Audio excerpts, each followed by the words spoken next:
I can remember as a child back in Liberty, Texas, at 131 Navigation Street. 하나는 우리 현대 복음주의 교회의 기초라고 말할 수 있는, 뿌리라고 말할 수 있는 종교 개혁과 대각성에 대해서 우리가 생각을 해봤죠. 그리고 나서 우리가 바로 지난 시간에는 이렇게 만들어진 우리네 교회에 어떠한 챌린지들이 지난 3세기 동안 쭉 이어졌는지를 보기 위해서 우리가 그것을 근대사조의 도전이다 이렇게 표현하며 설명을 했습니다. 그리고 이 근대사조를 좀 더 잘 이해할 수 있도록 이것을 네 가지의 흐름으로 나눠서 설명을 했던 것 기억하실 겁니다. 이성주의, 과학주의, 사회혁명, 산업혁명. 이렇게 이제 생각을 하시면 조금 더 이 챌린지가 우리에게 미친 영향, 그 도전들이 어떤 것인지 좀 더 분명해져요.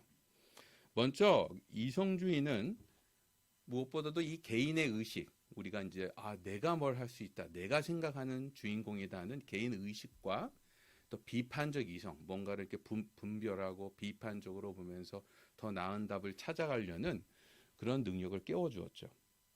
그러나 불행히도 그 과정에서 저희는 하나님의 계시를 점점 무시하기 시작했습니다. 과학주의는 또 뭘까요? 과학주의는 자연이 작동하는 원리를 설명해주는 되게 좋은 관찰 도구였죠.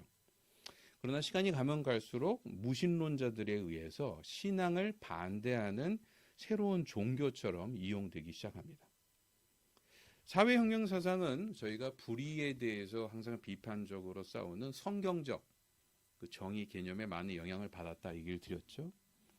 그러나 사회혁명이 일어나면서 교회도 몰아내야 될 옛것으로 취급받았고 과거를 부정하는 혁명에서 이들이 답을 찾으면서 신앙과 점점 갈등을 빚게 됩니다.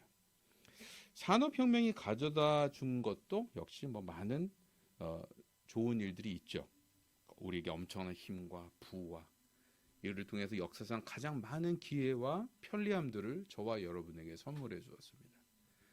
그러나 바로 그것 때문에 엄청난 사회적 갈등과 물질적 유혹과 인간의 교만을 부추기게 되었다. 제가 이렇게 설명을 드린 바 있죠. 이렇게 이제 얘기를 하고 나면 사실 지난 시간에 굉장히 시간이 길게 또 많은 내용들을 한 것 같긴 하지만 300년 동안 벌어진 일들을 너무 단순하게 또 설명한 게 아닌가 싶으실 수도 있습니다. 사실 그렇습니다. 제가 조금 더 욕심을 부려서 이 전체 벌어진 일들을 좀 더 단순하게 설명을 한번 해본 겁니다. 근데 여러분 알다시피 우리가 어떤 상대를 파악하기 위해서는 자꾸만 그 상대가 어떠한 내용, 핵심이 뭔지, 우리를 공격하는 게 포인트가 뭔지를 자꾸만 정리해 볼 필요가 있습니다.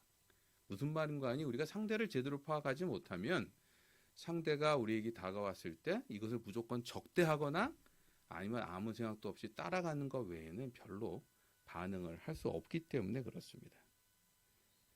바로 이 점 때문에 저희가 이 근대사조를 잘 이해하는 게 왜 중요하냐면 저와 여러분이 갖고 있는 이 지금 세상의 도전과 위협들을 우리가 좀 더 제대로 분별하고 반응하기 위해서는 부족하나마 지금 우리에게 닥친 이 영향들이 뭐의 포인트를 맞춰서 저희를 공격하고 있고 또 어떤 포인트에 장점들이 있는지를 자꾸만 정리해보는 노력들이 필요합니다.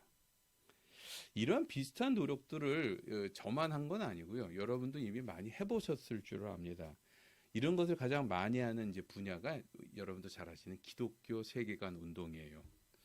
기독교 세계관 운동 공부를 해보신 분들은 아시겠지만 이때 이제 6가지 질문, 7가지 질문, 세계관에 관한 질문 같은 것들을 쭉 놓고 그것을 가지고 우리 시대에 쓰고 있는 여러 가지 이제 우리 시대에 유행하고 있는 여러 가지 사상, 종교들을 같이 분석해서 비교하지 않습니까? 이런 어떤 분석 체계는 너무 또 이것도 나름대로 단순화시켜서 얘기하는 면들이 있긴 하지만 저희가 영적 분별력을 갖기 위해서 시도해야 되는 여러 가지 좋은 방법 중에 하나입니다. 어쨌든 이제 이런 전반적인 위협 앞에서 교회도 소문을 놓고만 있지는 않았습니다. 그래서 이제 오늘부터는 이제 4시간에 걸쳐서 이제 근대로 올라가는 교회가 이 근대 사조의 도전 앞에서 어떻게 반응했는지를 그게 4개의 흐름으로 한번 잡아보려고 합니다. 첫 번째는 오늘 이제 보게 될 이야기인데요. 근대 사조를 적극적으로 수용해서 이 문제를 풀려고 하는 방법 쪽의 얘기들을 해볼 것입니다. 그리고 다음 시간에는 이 대각성으로 깨어진 이 성령의 힘을 이용해서 도리어 근대 사조의 도전을 극복해 보려고 했던 시도들을 살펴볼 거예요. 그리고 그 다음 시간에는 이 근대 사조의 도전을 정면으로 부딪히고 싸워서 씨름을 했던 우리가 좀 더 정통 신앙 혹은 그 근본주의라고 부르는 그런 신앙 그룹들의 이야기들을 해보려고 합니다. 그리고 마지막으로는 이것에 대한 일종의 반성으로 등장하게 된 우리가 지금 이제 얘기한 이 주제의 본 주제이기도 하지만 이제 복음주의 운동이 어떻게 시작되었고 또 그것을 통해서 지금의 우리 현대 교회들이 어떻게 만들어졌는지 얘기까지 이어가면 자, 전체 그림이 만들어지는 거죠. 세팅, 기초로서의 대각성과 종교개혁, 도전, 근대사조 4가지, 그리고 이거에 대한 반응, 수용, 극복, 대결, 마지막 종합이라고 하는 4개의 방법으로 교회가 반응한 내용들을 하나하나씩 살펴보고 그리고 나면 이제 마지막 시간에 저희가 볼 것이 가장 최근에 있었던 도전인 이머징 교회 운동과 포스트 모던, 포스트 코로나 시대에 우리가 해야 될 여러 가지 영적 교훈들에 대해서 한번 생각해보고 마치게 될 것입니다.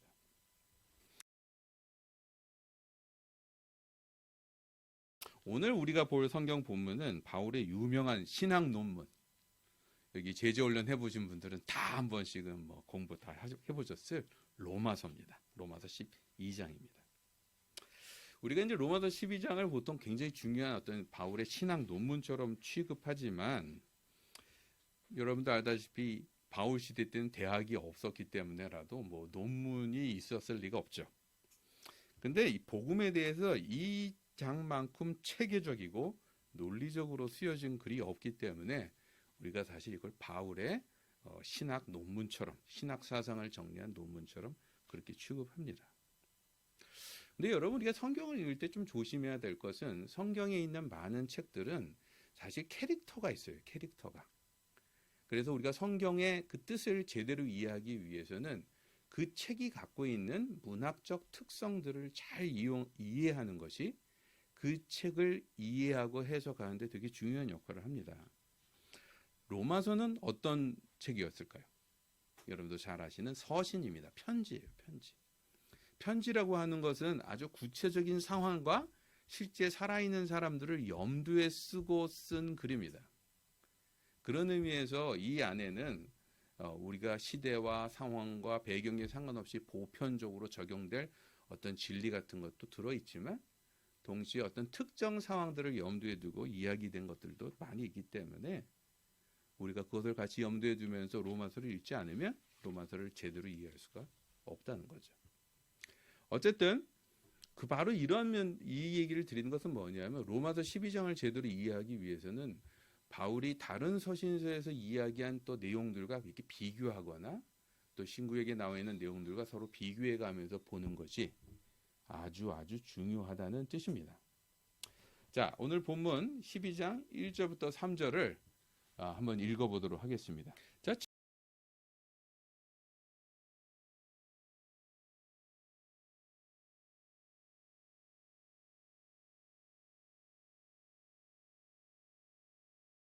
지금 읽으신 이 내용은 이제 우리가 이신칭의 하나님께서 주신 그 은혜를 통해서 저희가 믿음으로 그걸 받았을 때 얻게 된 하나님과 우리의 관계의 회복, 그렇게 회복된 백성들이 어떻게 살아야 되는지를 이야기하는 대목입니다.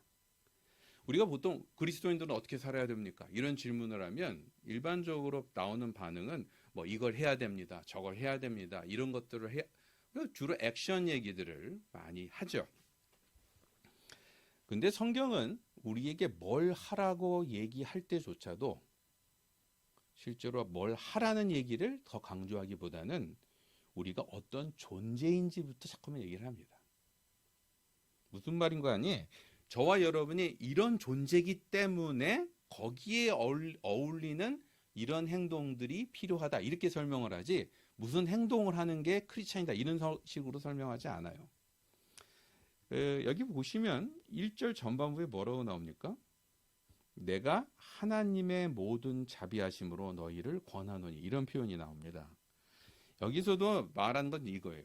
우리가 하나님의 자녀가 된 것은 내가 잘나서 괜찮아서 된 게 아니라 뭐 때문에 된 거라고요? 하나님의 전적인 자비의 결과다라고 먼저 강조하는 것입니다. 바로 이 점에서 신자가 뭘 해야 되냐? 신자가 어떤 모습을 보여야 되냐? 이런 얘기를 할 땐 항상 어디서 출발해야 된다? 저와 여러분이 자비로 구원받은 존재라는 것을 염두에 두면서 얘기를 밟아 나가야 된다 하는 것입니다. 사실 우리가 자비를 받은 존재란 것들이 분명해진다면 뭐가 따라오겠어요? 어떤 대가도 지불하지 않는데 너무 좋은 걸 받으면 어떠세요 보통? 저는 미안합니다. 되게 미안해요. 그래서 반응을 하게 되죠. 미안하니까. 면목도 없고 죄송하고 감사하니까. 바로 이 점에서 기독교인의 실천이 바로 따라오기 시작을 합니다. 바로 이 점 때문에 기독교인의 어떤 삶의 덕목들, 우리가 뭘 해야 될까 이런 얘기를 할 때는 이것은 더 이상 부담이나 짐이나 의무 같은 것이 아니라는 것을 기억할 필요가 있어요. 이것을 표현하는 것이 1절 후반부에 나오는 이 표현에서도 다시 한번 확인됩니다. 우리가 뭐 어떤 존재라고 설명하죠? 하나님이 기뻐하시는 존재 이렇게 표현하죠. 신자답게 산다는 것은 무슨 뭐 특별한 의무, 고역들을 해야 되는 것이 아니라 하나님을 기쁘시게 하는 것이, 기쁘시게 하고 하는 마음들이 자연스럽게 나올 수밖에 없는 저희가 하게 되는 반응이다. 자연스러운 반응이다. 이렇게 지금 말하고 있는 것입니다. 근데 성경의 얘기는 여기서 끝나지 않습니다. 저희의 존재 얘기를 하기 시작을 하면 우리가 구원을 받고 나서 단순히 이것을 감사합니다. 고맙습니다. 이런 말하는 것으로 끝낼 수 없게 됩니다. 왜? 은혜로 구원받은 우리는 이제 더 이상 뭘 하고 안 하고의 수준을 넘어가서 어디로 가야 된다는 뜻이겠어요? 제자리로 돌아가야 된다는 뜻이에요. 저희의 본질에 걸맞는 제자리로 돌아가야 된다. 이 제자리가 성경에서는 어떻게 표현되냐면 calling, 사명이라는 단어로 표현됩니다. 저와 여러분이 마땅히 가야 될 자리, 사명이라는 거예요. 그리고 오늘 보면은 그 사명, 저와 여러분이 마땅히 가야 될 자리가 어디라고 말하죠? 거룩한 산제사란 말로 표현합니다. 거룩한 산제사. 다시 말해 저와 여러분의 소명, 있어야 될 자리는 거룩한 산제사로 살아가는 거라고 말하는 거예요. 자, 그러면 성경은 이것을 구체적으로 뭘 얘기하기 위해서 하고 거룩한 산제사라고 표현했을까 한번 살펴봅시다. 일단 성경이 말하는 제사가 뭔지를 우리가 생각해 볼 필요가 있습니다. 성경에서 말하는 제사는 한국에서 우리가 보통 하는 제사처럼 죽은 영혼을 불러내는 이런 자리 같은 게 아닙니다. 성경의 제사는 뭐죠? 죄를 지어서 하나님과의 관계가 끊어진 인간에게 그 관계를 회복할 수 있도록 해주는 하나님의 배려의 장치였어요. 그리고 이때 드려지는 제사물은 급하게 어떻게든 형식 차리는 게 중요하니까 급하면 주문 배달로 상을 차리거나 피자 주문해서 적당히 때울 수 있는 것이 아니게 됩니다. 왜? 여기서 포커스는 형식이 아니라 이걸 통해서 하나님과의 관계를 회복하는 것이 키기 때문에. 또 제사는 제사물의 희생을 통해서 죄값을 깨닫고 그 죄를 멀리하는 자리이기도 했습니다. 그 죄를 멀리하겠다는 결단의 자리이기도 했다는 거예요. 바로 이 때문에 하나님이 출애굽 이후에 이스라엘을 호렙산으로 부르시죠. 시내산으로 불러서 거기서도 또 똑같은 말이 나와요. 이스라엘을 제사장 백성으로 삼으시려고 했던 것을 여러분 기억하실 것입니다. 여기서 제사장 백성은 뭘 말하겠어요? 이스라엘이 하나님께서 구원받아서 자기만 잘 먹고 잘 사는 백성이 되기 위한 것이 아니라, 되는 것이 목적이 아니라 실제로 온 인류를 대표해서 죄로 망가진 인간과 하나님의 관계를 회복하는 일을 중개하는 사람이 되어야 한다 하는 뜻입니다. 그리고 이러한 사역은 이제 새로운 이스라엘이라고 할 수 있는 우리 교회에도 여전히 이어지는 사명입니다. 저와 여러분은 저희만 잘 먹고 잘 살도록 되어 있는 사람들이 아니란 뜻입니다. 저희 손에 지금 굉장히 많은 사람들의 운명이 달려 있기 때문입니다. 우리는 히브리서가 말하는 것처럼 완벽한 희생 제물이자 또 완벽한 제사장이기도 하셨고 또 완벽한 제사 자체기도 하셨던 예수님 덕분에 이제는 더 이상 이제 제사란 제도 자체를 저희가 반복할 필요는 없게 됐죠. 예수님 때문에 저희는 더 이상 외형으로 제사를 드릴 필요는 없게 됐습니다. 그렇다면 저희에게 이제 거룩한 산 제사가 되라는 얘기는 무슨 뜻일까요? 여기서 우리가 주목해야 될 표현은 이 산이라고 하는 표현입니다. 산 제사라는 말에서 산, 살아있다, living. 이 말은 뭐냐면 제사라고 하는 게 어떤 형식 얘기가 아니라 우리의 삶을 통해서 표현돼야 될 무엇이라는 뜻이에요. 여기서 말하는 산 제사가 되라는 것은 우리의 삶을 통해서 뭔가 표현돼야 될 그런 것이어야 한다. 이런 말을 하는 것입니다. 오늘 읽은 2절에서 3절이 바로 그 내용을 구체적으로 설명하는 내용들이 등장을 합니다. 다시 말해 저와 여러분이 거룩한 산 제사가 되기 위해서는 우리의 삶 속에서 어떠한 삶의 모습을 가져야 되는지에 대한 이야기가 이제부터 구체적으로 설명을 하는 거죠. 첫 번째로 뭐가 나옵니까? 이 세대를 본받지 말라 이렇게 표현됩니다. 우리가 이제 이 세대를 본받지 말라 이러면 저희가 우리 사는 시대와 문화를 외면하고 거기에서 고개를 돌려라 이렇게 여러분은 뭐 생각하지 않으실 겁니다. 왜냐하면 사실 사도 바울 같은 경우에도 사역을 보면 나오지만 복음을 전하기 위해서 그 시대의 문화나 또 사람들이 갖고 있는 그런 어떤 상식들을 잘 활용해서 복음을 전하는 모습들을 우리는 자주 발견하기 때문이죠.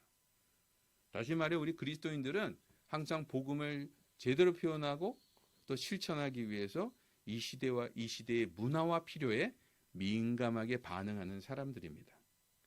그렇다면 사도 바울이 말하는 이 세대를 본받지 말라는 말의 의도는 뭘까요? 이 말은 이 시대의 흐름과 유행에 이끌려 다니지 말라. 거기에 흡수되지 말라. 이 말을 하고 있는 것입니다.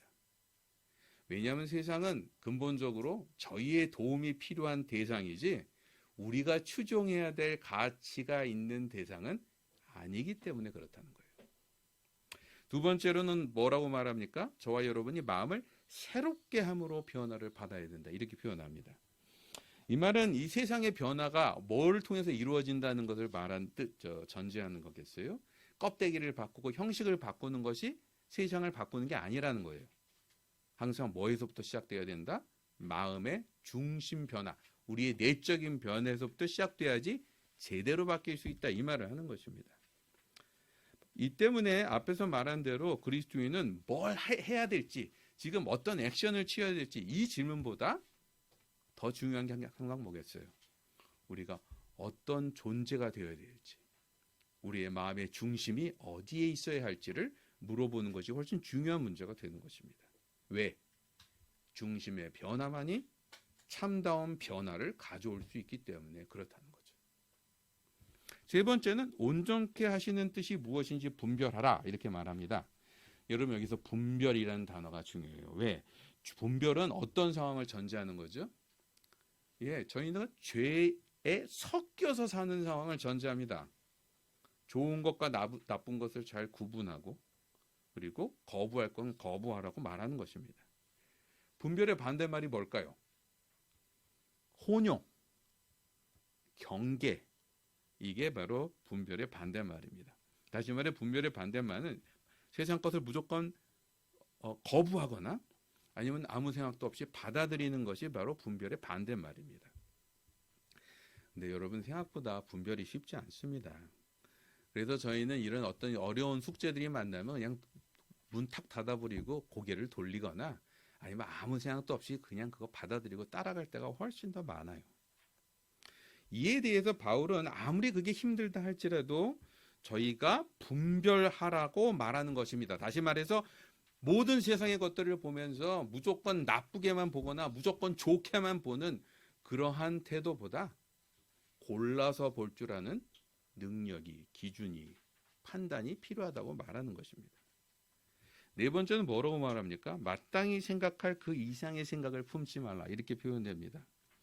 사실 이거는 한국말 표현이 약간 좀 정확하게 본문의 의미를 전달하지 못해요. 그래서 영어 본문을 보시면 좀 더 쉽게 말이 이해됩니다. 이 말은 뭐냐면요. 나의 능력과 지혜를 과신하지 말고 계속 겸손하게 하나님의 뜻을 묻고 배우는 자세를 가져라. 이 말을 설명하는 단어예요. 자, 5번째는 뭐라고 나옵니까? 오직 하나님께로 난 사람에게 나눠주신 믿음의 분량대로 생각하라. 이렇게 나옵니다. 믿음의 분량대로. 여기서 말하는 믿음의 분량대로란 말도 이제 한국말의 표현들이 본문의 의미를 전달하는데 조금 헷갈리게 만들어요. 여기서 말하는 것은 믿음이 허락한 선에서 생각하라 이 뜻입니다. 그러니까 우리가 받은 예수 그리스도를 영접할 때 받은 그 참 신앙 고백 내용들이 있잖아요. 믿음으로 받은 그 내용들 거기에 충실하라는 또 다른 표현이라는 거예요. 이 말은 우리가 믿음을 통해서 우리가 처음 받았던 이 전통 신앙의 내용을 저희가 마음대로 바꾸거나 왜곡하는 실수를 하지 말아라라고 말하는 대목이라는 거예요. 이것은 특별히 저희가 지금 다룰 이 과하고 좀 관련이 있어서 중요한데 사실 성경 대부분을 보면 특히 신약 성경의 서신서에 보면 사도들이 뭐 여러 가지 이제 그 초대교회 문제들을 언급하고 경고하고 저희에게 이제 도전을 하는데 거기에 굉장히 많은 파트가 한 가지 문제에 집중되어 있습니다. 뭐죠? 거짓 교사 문제예요. 거짓 교사 문제. 예수 그리스도의 복음을 엉터리로 그 시대에 맞게 사람들의 귀에 더 편하게 바꿔서 설명하는 것에 대해 경고하는 내용들이 계속 나옵니다. 무슨 말인가 하니 저희가 사실 신앙이라고 하면서도 이 중심을 잘 붙드는 노력들을 계속해서 하지 않으면 저와 여러분이 교회를 뭐 50년을 다녔던 내가 신앙의 4대손이든 내가 신학 박박사를 갖고 있던 간에 죄송하지만 저희도 삼천포로 갈 수 있다. 다른 길로 옆길로 빠질 수 있다는 것을 경고하는 내용이 담겨 있다는 것입니다. 전체를 정리하면 이렇게 얘기할 수 있습니다. 여러분, 저와 여러분은 그냥 뭐 구원받아서 해해 낙낙 거릴 수준의 사람이 아니라 우리가 마땅히 있어야 될 사명을 감당해야 됩니다. 그게 뭐라고요? 세상과 하나님을 연결하는 거룩한 제사가 되는 거예요. 제사. 근데 이게 산 제사가 되려면 우리 삶을 통해서 이게 드러나려면 뭘 해야 된다고요? 세상에 끌려다니지 않도록 깨어 있으셔야 되고요. 두 번째는 껍데기보다는 마음의 변화를 추구하셔야 되고요. 골치 아프더라도 세상을 피해 다니셔서는 안 된다고 얘기하고 있고요. 네 번째는 내 능력과 지혜 같은 데 취해서 겸손함을 잃어버리면 안 된다라고 말하고요. 마지막으로는 정통신앙, 바른 신앙의 기초를 잃어버리지 않을 수 있도록 계속 점검하라고 말하는 것입니다. 저는 이 전체 내용 중에서 가장 중요한 표현이 마지막이라고 생각해요. 저와 여러분이 우리가 산제사가 된다 그러면 뭐 어떤 특별한 일을 벌이고 어떤 뭘 하고 뭐 사역을 벌이고 이런 걸 떠올리실지 모르겠지만 이 본문의 의미들이 만약에 맞다면 신자의 소명은 우리가 해야 될 가장 중요한 있어야 될 자리는 뭐라고요? 바른 신앙을 지켜내는 것입니다. 그게 저와 여러분이 해야 될 가장 중요하고도 급한 일이라는 거예요. 이렇게 얘기하신 걸 보고 또 어떤 분은 이렇게 말씀하실 수도 있어요. 목사님, 이런 당연한 얘기를 뭐 이렇게 길게 얘기를 하십니까? 예. 근데 이 당연한 얘기를 제대로 못하기 때문에 우리는 모든 문제들이 발생합니다. 시대는 변하고 유행도 바뀌고 사상도 대치되지만 또 우리의 신앙은 시대와 문화와 언어와 세대를 넘어서 적용되기 때문에 우리의 신앙을 바로잡는 일들은 계속적으로 우리가 집중해야 될 아주 중요한 과제이기 때문에 그렇습니다. 그리고 동시에 실상은 잘 안 되는 일이기 때문에 그렇다는 것입니다. 저희가 약하죠.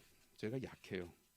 그래서 어떤 막 시대의 유행이 몰아칠 때마다 거기에 발맞추지 않으면 또 사람들이 막 주목하는데 나도 같이 주목을 받지 못하면 불안합니다. 아, 내가 뭔가 뒤처지는 게 아닌가. 이런 것은요, 우리 개인뿐만 아니라 목회자들도 있을 수 있고요. 신학교도, 신학자들도 마찬가지입니다. 이 점에서 저와 여러분의 본질은 뭘 하는 것보다 어떤 존재여야 되는지가 훨씬 중요하다는 것을 잊지 않으시는 저와 여러분이 되길 주님의 이름으로 기원합니다. I can remember as a child back in Liberty, Texas, at 131 Navigation Street.